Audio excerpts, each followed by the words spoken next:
Olá, muito bom dia a você, conectado conosco aqui no Notícias Agrícolas, no ar, mais um boletim para a gente falar sobre o mercado do feijão. E quem está comigo é o meu amigo Marcelo Líderes, presidente do IBRAF, Instituto Brasileiro do Feijão.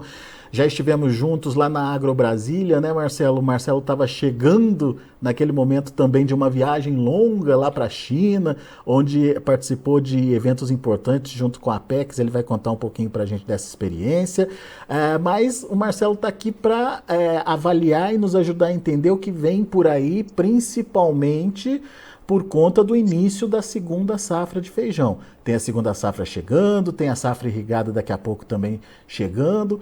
Vamos ter mais feijão sendo ofertado? E daí, o que pode acontecer com os preços? Até agora a gente conviveu com um período de oferta curta e o mercado disputando o feijão que tinha.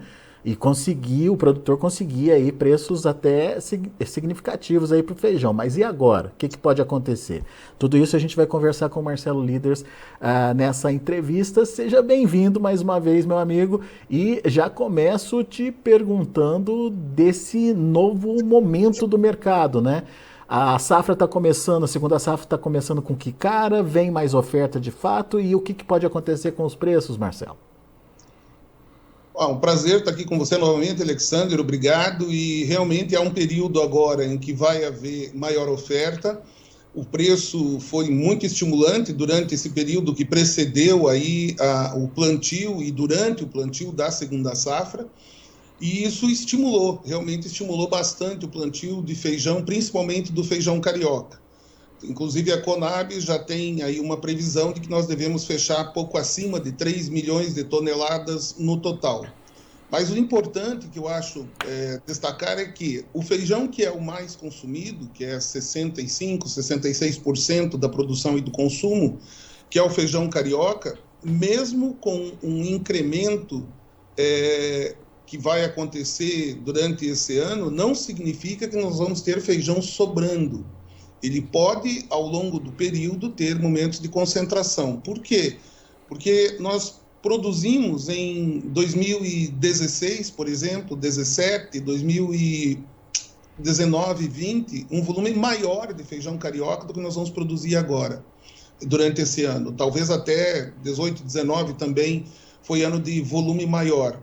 E a demanda inclusive com as ajudas que estão sendo dadas para a população, para complementar a renda da população, vão acabar propiciando para esses consumidores terem acesso ao feijão, né? Havia comentários aí que chamou a atenção da mídia durante o primeiro semestre, dando conta de uma redução do consumo. Mas eu sempre chamo a atenção, né? Ora bolas, se você não produz um volume maior, como é que você vai ter consumo? Então, o consumo volta a um patamar um pouco maior de novo, com uma disponibilidade maior durante o ano. 3 milhões de toneladas é meio que um volume que o Brasil já produzia, depois teve uma barrigada aí nos últimos 2, 3 anos, e agora está retomando esse patamar, Marcelo? Exato. Nós chegamos a produzir 3 milhões e 200 mil toneladas, e não foi lá na década de 80, 90 que eu estou me referindo, lá também produzia. Mas agora, recentemente, nos últimos 10 anos, nós tivemos momentos em que nós produzimos esse volume. E nem por isso a gente teve tanto problema assim. Claro que é sempre desafiador, porque quando a gente aumenta o volume de plantio de feijão, há uma tendência dos produtores de plantarem muito feijão carioca, né? Aí realmente você acaba tendo sobra de feijão carioca. Mas o rajado fica com preço bom, o feijão preto fica o vermelho também. Tem feijões novos agora, né? Aí na Agro Brasília ainda, que a gente esteve junto lá, né, Alexandre? A gente viu a diversidade de feijões que nós temos hoje. Isso não havia 10 anos atrás. Hoje o produtor tem a possibilidade, a opção de plantar feijões para o mercado interno e que tem mercado externo, né? E como o volume não é tão grande, ele acaba se mantendo com preço médio acima do feijão carioca. É o que provavelmente nós vamos ver agora durante esse segundo semestre e talvez até durante o primeiro semestre do ano que vem. Mas dentro desses 3 milhões previstos para esse ano, já tem essa diversificação acontecendo, Marcelo? Muito pouca. É. Infelizmente, o produtor vai no efeito manada, na facilidade de encontrar as sementes, ou porque ele viu que o preço do feijão carioca bateu R$ 400, plantou, né? Agora vem a hora em que ele descobre que, puxa, mas era 400 quando eu plantei, por que agora é 280, 300? Porque ele teve essa ideia e mais 1 milhão de produtores tiveram a mesma ideia. Então, aqueles produtores que olharam o que estava acontecendo e já são experientes, viram que o feijão carioca iria aumentar a área, o que eles fizeram? Migram para o feijão, para esses outros feijões. Só que até hoje, esse volume dos que migram é muito pequeno e continua sendo uma opção muito interessante para os produtores que ainda têm pela frente a possibilidade de plantar. Quais seriam essas opções, Marcelo? Eu diria que principalmente que ele vai ter mais acesso, mais rápido, aí seria o feijão vermelho, todos os vermelhos do grande, chamado grande lá, americano, né, o Dark Red, até os vermelhos menores, e o feijão rajado. Isso são opções aí, inclusive de irrigação. Quem, porventura, eu acredito que no atual momento, junho, já não tenha mais plantios de sequeiro, mas sempre levar em consideração e olhar cada vez com mais carinho mercados como o do Mungo, né, que é aquele feijão verde que faz o moyashi, e as opções de feijão calpi. Veja que teve feijão calpi esse ano, Alexandre, que bateu o recorde dos recordes. Nem em 2016, com a quebra que aconteceu aquele ano, nós vimos feijões aí como o bico de ouro ser vendido a R$450, R$480. E há notícias não confirmadas de negócios que ocorreram até acima desse valor. Para um feijão Vigna, para um feijão Fradinho, é um preço bastante interessante e importante, e que mostra que o consumidor desse feijão paga por ele porque gosta, porque está habituado, e há uma parcela da população que vai pagar mais caro. Muito bem, então ainda dá tempo de remanejar esse plantio aí, Marcelo. Principalmente a safra irrigada. Exato, quem tiver chance, não perca a chance de olhar bem isso. O feijão rajado, há produtores que estão dispostos aí, nos grupos que a gente tem de WhatsApp aí, dispostos a dividir a experiência, a compartilhar a sua experiência, que já aponta para produtividades acima de 60, até batendo 70 sacas por hectare de feijão rajado em algumas circunstâncias.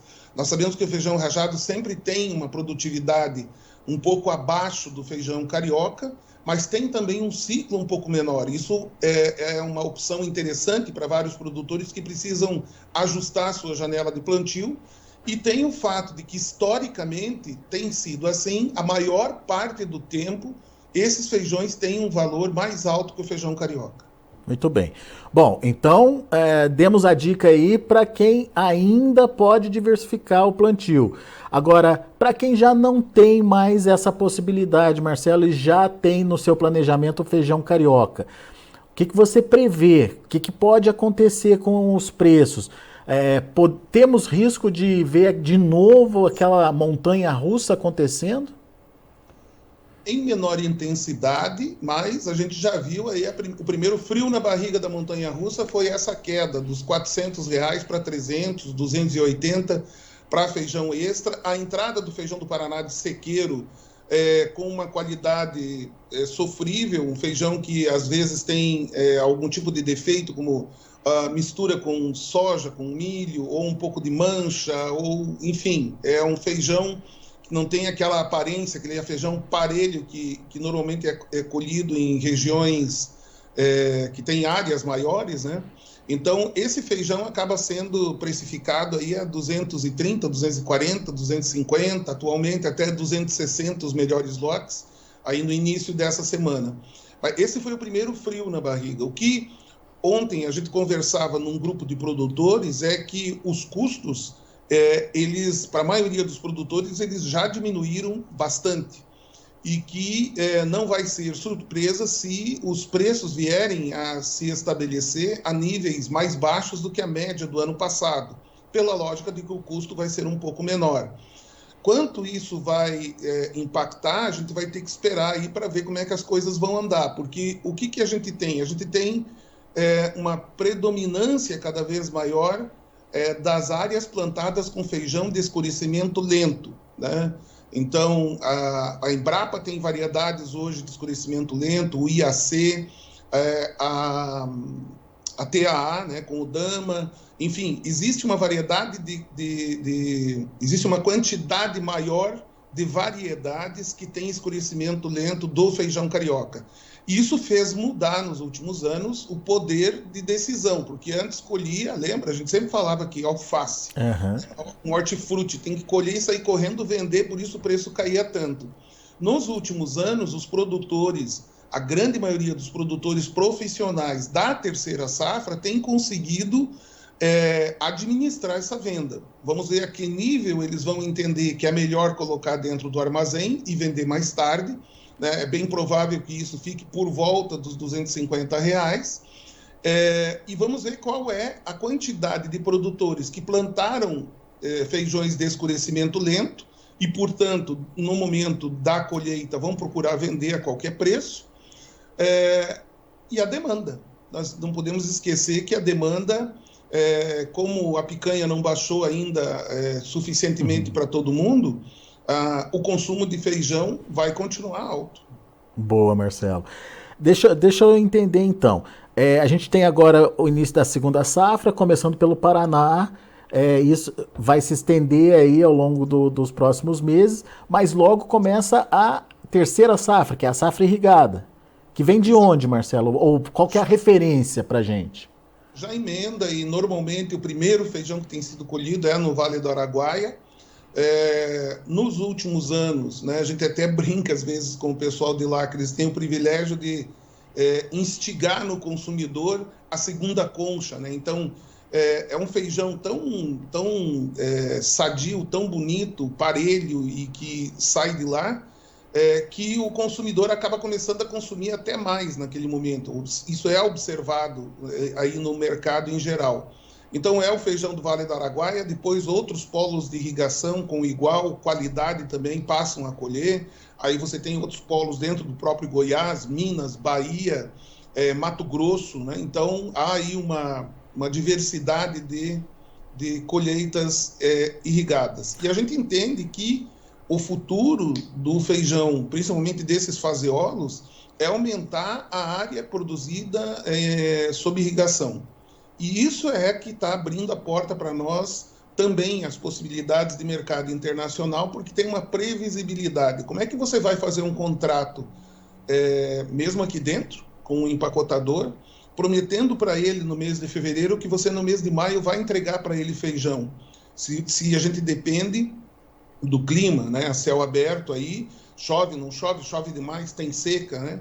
Aonde que você passa a ter uma previsibilidade? Na área irrigada. Então, essa área irrigada, na medida em que esses produtores que nos escutam forem procurando a diversificação, ele passa a ter a opção do feijão carioca escurecimento lento, carioca escurecimento rápido, por N motivos. Às vezes é interessante, por questões agronômicas, plantar essas outras variedades.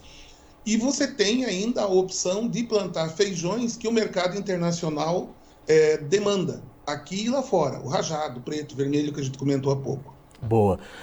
Então, levando em consideração essas duas próximas safras, a gente tem uma oferta de feijão estendida até quando, Marcelo? Pelo menos até o mês de novembro, né? Então, isso não deve apavorar os produtores. A gente não tem mais feijão do que tinha alguns anos atrás. A gente tem uma concentração, e, se me permitem uma sugestão, a opção desses produtores também além de armazenar, claro, deixar para vender quando vem o comprador. Quando vem o comprador, não perde a chance. Muitas vezes há a tendência, né? Não, agora o céu é o limite, né? E começa a surgir notícia de que vai subir, vai subir. Seja levado pelo teu custo e pelo teu feeling do momento. Tem comprador batendo na porta, tenta negociar com ele. Porque daqui a pouco aquele comprador vai embora, os compradores se retiram do mercado porque vão estar comprados, e aí você vai estar num período que de repente você tem que correr atrás do comprador. Isso sempre vai implicar em você ter uma negociação talvez não tão boa quanto a que você pode ter naquele momento em que o comprador está interessado batendo na tua porta. Muito bem. Então a gente tem um ano de oferta contra um ano anterior de oferta mais restrita. E você mesmo falou que possivelmente a gente vai ver uma média de preços menor esse ano. E trouxe aí como referência o irrigado, ou enfim, pelo custo de produção, o produtor de irrigado estaria disposto a reduzir o preço dele também de venda. Agora, evitar uma queda mais drástica faz parte do processo de comercialização, na sua opinião também, Marcelo? Sim, as quedas agora, depois de chegar nesse patamar, eu diria assim, voltou a um patamar considerado razoável, não está extrapolando. A R$ 400 extrapolava, o custo extrapolou, né, a oferta era menor, era o preço daquele momento. O momento agora é outro, né? Nesse momento em que você tem N commodities aí com preços mais baixos, o feijão também vai acabar se ajustando. Vai se ajustar a essa nova realidade. Essa nova realidade, a gente vai acabar descobrindo qual é exatamente. Até porque, como qualquer cultura, o custo é muito variado. Tem produtor que vai fechar o custo do irrigado a R$ 8.000, outro a R$ 9.000. Mas alguns vão colher 70, 75 sacos e até 80, e outros vão colher 60, por questões diversas. Pode ser de microclima, pode ser enfim, alguma adversidade aí assim faça ele colher uma produtividade menor. Então esse custo vai variar. Consequentemente, o preço ideal também vai variar. Mas a gente começa a identificar que o número que poderia equilibrar com uma boa venda lá na ponta e um produtor razoavelmente satisfeito seria alguma coisa ao redor dos R$ 250. Muito bem. E a partir daí, se esse preço cai abaixo desse patamar, o produtor sai do mercado também, porque tem a possibilidade de segurar esse feijão por conta das variedades que estão sendo utilizadas atualmente, certo? Sim, nós vamos observar agora qual vai ser o comportamento dos produtores do Paraná para a primeira safra do ano que vem, produtores em geral, da região sul, sudeste também.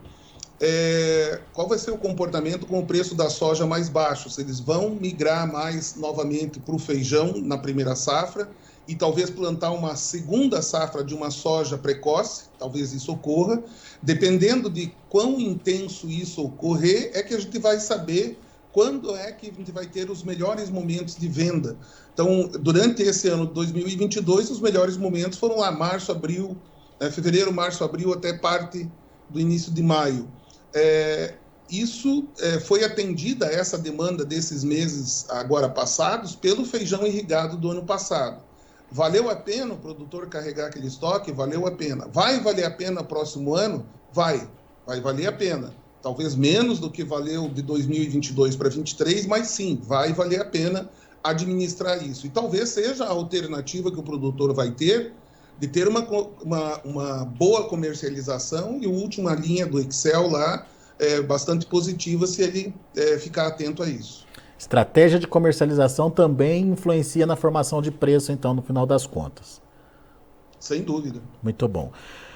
Muito bem, então trouxemos aqui todas as possibilidades, né, Marcelo? Temos uma oferta maior, sim, senhor, mas temos uma possibilidade de uma demanda acompanhando também à medida que o consumidor lá na ponta tenha preço mais acessível. Mesmo assim, vai ter momento de concentração dessa oferta. O que o produtor faz? Se retira do mercado e espera o preço voltar ao normal e evita aquela barrigada que tradicionalmente o feijão tinha. Estamos em outro momento, precisamos ser mais profissionais, inclusive na comercialização. Diante disso tudo colocado, oportunidades também para feijões de exportação. Quem não plantou o feijão e quiser evitar essa concentração de oferta, tem outras possibilidades. Marcelo citou aqui vermelho, rajado, mungo, o próprio calpi aí como alternativas para quem ainda está se planejando para o plantio. Mas o fato é que a gente tem um ano diferente do ano passado. Ano passado a gente teve aí uma oferta restrita por conta de redução de área plantada por conta de problemas climáticos, enfim. E esse ano, aparentemente, a gente tem essa oferta chegando aí, chegando bem. Certo, Marcelo? Perfeitamente, muito bem resumido. Muito bom. Vamos falar do que você viu lá na China, Marcelo? Como é que foi sua viagem lá? Enfim, o que aconteceu por lá? Quais são o que o IBRAF, né, traz de novidade dessa viagem para o produtor de feijão? Assim como nós tínhamos feito na Índia, no mês de fevereiro, nós fomos em busca de contatos com as autoridades locais, né, uma vez que eles têm interesse também de importar, né, há interesse da segurança alimentar do país, está ligada também ao abastecimento de pulses, no nosso caso de feijões. Então, manter esse contato com as autoridades do governo chinês. Isso foi possível, foi feito.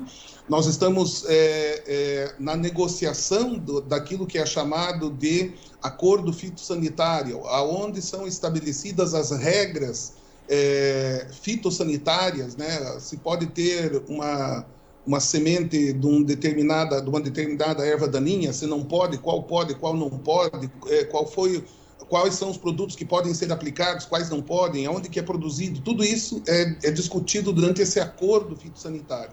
Então a gente avançou muito nesse período no acordo fitossanitário do Gergelim, já era para ter sido anunciado, né, na visita do presidente àquele país, não foi, porque o Brasil detectou a necessidade de detalhar um pouquinho mais um dos itens. Então isso está em negociação, há interesse por parte da China. No feijão, há interesse por parte da China, principalmente do feijão mungo, mas também dos outros, e nesse está do nosso lado a bola. O que está acontecendo? A Confederação Nacional da Agricultura, junto com o IBRAF, está respondendo esses questionários, agora junto com o Ministério da Agricultura também, e vamos remeter para a China nos próximos 30 dias. Então, essa era uma fase da visita, um dos objetivos. O outro objetivo era começar a estabelecer conexões com os compradores. Os compradores precisam começar a conhecer quem são os exportadores do Brasil, quais são as condições que nós exportamos. E o feijão tem uma característica que todos sabem, todos conhecem, ele é muito consumido pelos olhos, entre aspas, né? Então tem que ter uma boa aparência e tem que ter uma boa história, aquele feijão de onde foi produzido, não é da região amazônica, não é de desmatamento proibido, enfim, esse tipo de detalhe. E nos surpreendeu foi a expectativa que eles tinham mais baixa do que seria de se supor. Eles estavam imaginando que a nossa qualidade do feijão fosse inferior. Então, precisamos vender o nosso peixe melhor lá fora, é o que a gente está fazendo agora junto com a Apex. Reunimos, e foi uma surpresa, 120 empresários de gergelim e de feijões lá da China.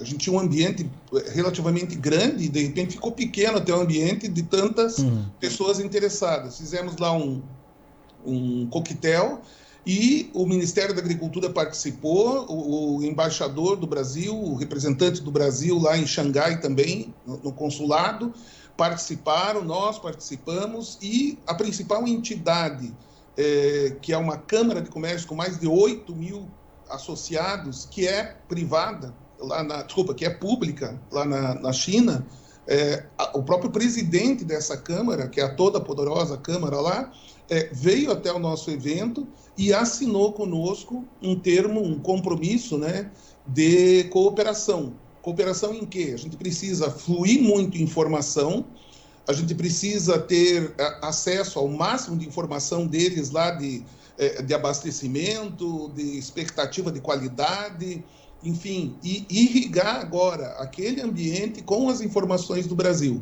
E não é só o consumidor, não é só o distribuidor que a gente tem que buscar lá, o importador, mas muito a área técnica de um país como a China e a área política. Você tem que fazer esse jogo também lá, ser conhecido por eles, exatamente o que o Brasil está fazendo e o que o Brasil pode contribuir para a segurança alimentar de um país de 1 bilhão e 400 milhões de pessoas. Mas você enxerga, então, diante de tudo isso que você relatou para a gente, oportunidade naquele mercado. Vamos ser parceiros na exportação para a China, de feijão para a China? De feijão e de gergelim, muito rapidamente. E eu acredito pessoalmente que pelos números, pelo fato de que a China era exportadora em 2013 ainda de 600 mil toneladas para o mundo, a saída da China já abriu para o Brasil um espaço e vem abrindo um espaço para o Brasil, porque ela deixa de participar do mercado mundial e ela mesmo passa a ser importadora. Isso foi uma surpresa, porque a gente imaginava que ela seria importadora de mungo, mas ela vai ser importadora de rajado, de vermelho, já está sendo importadora desses feijões, e nós estamos buscando agora os meios para chegar diretamente, encurtando o caminho. O segundo passo vai ser, no caso da China, a negociação de tarifas, né? Claro, sempre existe um imposto de importação, você tem que fazer uma negociação também aí. Então, nós temos vários desafios pela frente, mas estamos muito animados pela retrospectiva que a gente teve do ambiente chinês para esses produtos nossos. Legal. Há muito trabalho, mas vai fazer muita diferença. Talvez, na nossa história, a gente possa escrever daqui a alguns anos, antes da China e depois da China. Boa, Marcelo. E assim que tiver tudo acertado, o produtor brasileiro vai ser comunicado também. Afinal de contas, ele tem que produzir para, né, ser o fornecedor aí da China. Sim, a gente convida os produtores a estarem conosco aqui no Clube Premier do IBRAF para ser os primeiros a saber e acompanhar de perto. E, inclusive, dentro do Clube Premier, o produtor influencia muito as decisões, né? Nós estamos juntos aqui, somos associados, né? Então, para ter benefícios para o produtor, para o empacotador, eles têm que estar junto com a gente para a gente poder ir sendo direcionado também, trazer essas informações para eles e eles darem o feedback deles para onde que a gente pode e deve ir. Legal. Muito bom. Marcelo Líderes, mais uma vez, obrigado por estar aqui com a gente, nos ajudar a entender um pouco mais do mercado. Parabéns pelo trabalho que o Instituto Brasileiro do Feijão vem desenvolvendo aí na profissionalização do setor. Isso é muito importante e a gente já começa a perceber mudanças importantes, né, Marcelo? Principalmente lá no campo, o produtor pensando diferente na hora de produzir o feijão e muitas coisas para acontecer ainda. A gente conversou sobre isso lá na Agro Brasília e, enfim, é um momento de virada de chave literalmente aí para a atividade, né? Sem dúvida. E o insumo que o produtor precisa é esse insumo que você leva, né? Que você abre o espaço para a gente levar informação. O produtor hoje do Brasil, ele tem um bom nível para tomar a decisão desde que ele tenha informação. Como esse setor é um setor que tem menos volume de informação lá no Google, ele precisa desses canais para estar informado. Com a informação na mão, ele sabe o que fazer. E está aí o que é o agro do Brasil, o que é o feijão do Brasil, né? A qualidade do produto é muito boa e a gente vai ter uma fatia que os produtores determinarem do mercado mundial. Nós temos hoje 1,8% desse mercado mundial. Alguém acredita que a gente vai ficar nisso nos próximos anos, uma vez que nós temos aí uma participação enorme nas outras culturas? Com certeza não. Tem uma fatia grande, tem dinheiro na mesa para o produtor buscar aí. Muito bom. Marcelo, uma pergunta aqui de último momento, na verdade é do Leonardo Medeiros. Marcelo, bom dia, parabéns pelos excelentes comentários. Pergunta ao senhor, no Paraná, qual a expectativa de aumento de área do feijão para o próximo plantio? Nós vemos aí que esse aumento pode chegar até a 20%, mas ainda é muito cedo, Leonardo. Apesar de que a gente já está no mês de junho, isso pode, inclusive, ficar acima desse patamar. A demanda por sementes está bastante grande, os levantamentos ainda não começaram a acontecer, nós temos aí uma rede de produtores que vão nos informando, essa rede vai dando conta de um aumento talvez entre 15% a 20% já, mas para você tomar decisões, espere um pouquinho mais, o máximo possível sobre a primeira safra, ou já vá pensando em lavouras que vão ter área menor, como é o caso do feijão preto. Boa. O Sandro Mackenzie, que está participando aqui com a gente também, desejando bom dia. Obrigado, Sandro, pela participação. E a todos vocês que estão nos acompanhando pelo YouTube, pelo canal oficial do Notícias Agrícolas no YouTube. Nosso muito obrigado também pela companhia. Lembrando que no YouTube você tem essa possibilidade de interação com a gente. Para fazer isso, basta se inscrever no canal, acione o sininho ali para você ser lembrado sempre que tiver um boletim ao vivo no ar aqui e principalmente deixa seu like pra gente. Seu like é importante porque quando você diz que está gostando daquele material, o algoritmo consegue fazer com que esse material seja melhor distribuído aí para outras pessoas também, e daí a gente consegue atingir outras pessoas pelo Brasil afora. Então, muito obrigado aí pela participação de vocês também pelo YouTube. E meu amigo Marcelo Líderes, obrigado mais uma vez por estar aqui com a gente e sempre disponibilizando informações importantes aí que vão ajudar o produtor na tomada de decisão. Volte sempre, Marcelo. Valeu, bom final de semana e viva o feijão do Brasil. Bora lá pro almoço aí com feijãozinho agora. É isso aí. Abraço. Abraço. Tá aí, Marcelo Líderes, presidente do IBRAF aqui com a gente, trazendo as informações do mercado do feijão. Na sequência tem mercado do boi. Não sai daí.